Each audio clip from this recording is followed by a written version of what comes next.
사무엘상 23장 1절부터 14절입니다. 오늘 본문의 배경이에입니다.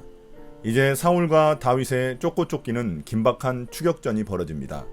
그러나 다윗은 도망다니는 과정에서도 이스라엘에 대한 관심을 잃지 않았습니다.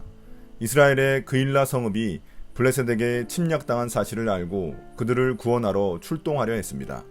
여전히 사울의 위협이 있었지만 다윗은 하나님의 뜻을 묻고 그것이 분명해지자 행동으로 옮겼습니다. 22장부터 보여주는 다윗의 주된 모습은 하나님의 뜻을 계속해서 묻고 있다는 점입니다. 이는 다윗이 그만큼 광야 생활 동안 주님을 의지하며 신앙적으로 성숙해지고 있다는 사실을 말해줍니다. 1절부터 5절입니다. 그일라를 구원한 다윗. 다윗은 블레셋 사람이 그일라를 치고 타작한 곡식을 마구 약탈하여 간다는 소식을 들었다. 그래서 다윗은 주님께 여쭈었다. 내가 출전하여 이 블레셋 사람을 쳐도 되겠습니까? 그러자 주님께서 다윗에게 허락하셨다. 그렇게 하여라. 어서 출전하여 블레셋 족속을 치고 그일라를 구해주도록 하여라. 그러나 다윗의 부하들이 반대하고 나섰다.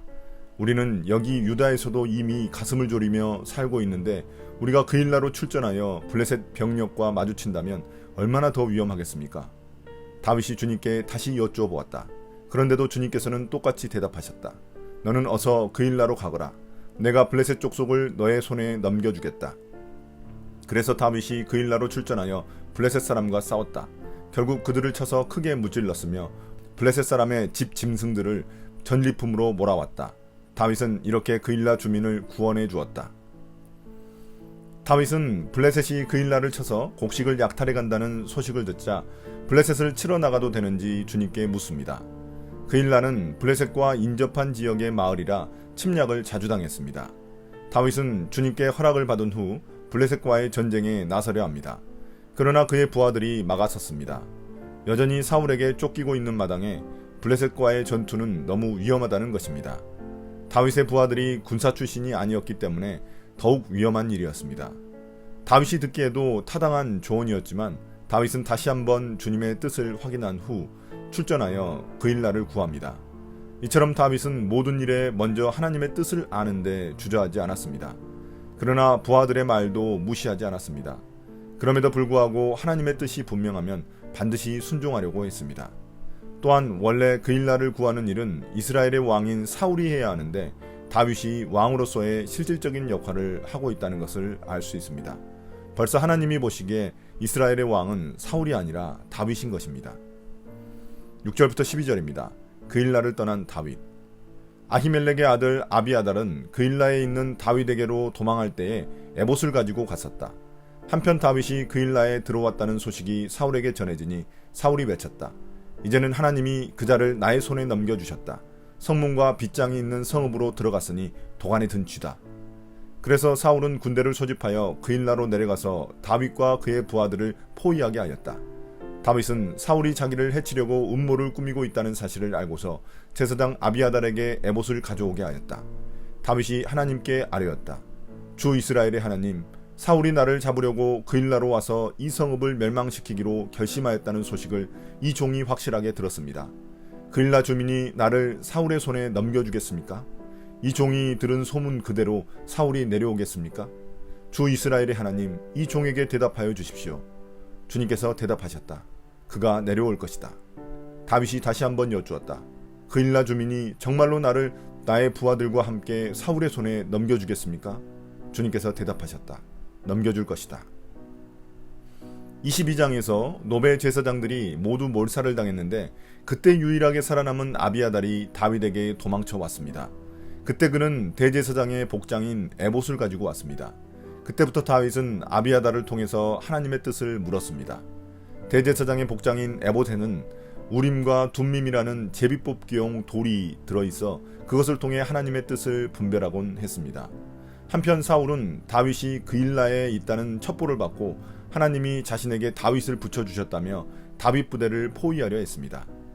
사울은 하나님의 뜻을 묻지도 않고 알지도 못하면서 자신에게 유리한 상황이 되면 하나님의 뜻이라고 착각하고 있습니다.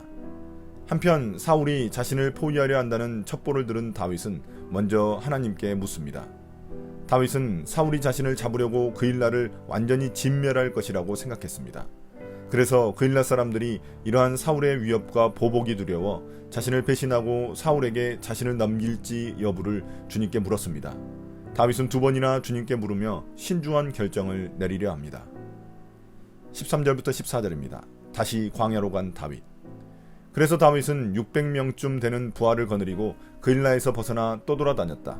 다윗이 그일라에서 빠져나갔다는 소식이 사울에게 알려지니 사울은 출동하려다가 그만두었다. 그리하여 다윗은 광야의 산성을 찾아다니며 숨어서 살았다. 그는 바로 10광야의 산간지역에서 살았다.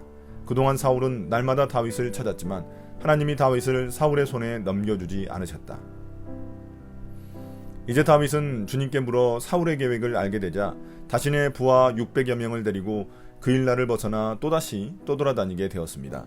원래 다윗의 군사는 아둘람굴에서 400명이었는데 현재 600명으로 늘어났습니다. 다윗의 인품을 짐작할 수 있는 부분입니다. 한편 다윗이 그일라에서 도망쳤다는 소식이 사울에게 들리자 사울은 그일라를 포위하려는 계획을 접었습니다. 다윗은 또다시 광야를 떠돌아다니며 사울에게서 도망다녀야 했습니다. 10광야의 산간지대에 숨어 살았지만 사울은 결코 다윗을 잡을 수 없었습니다.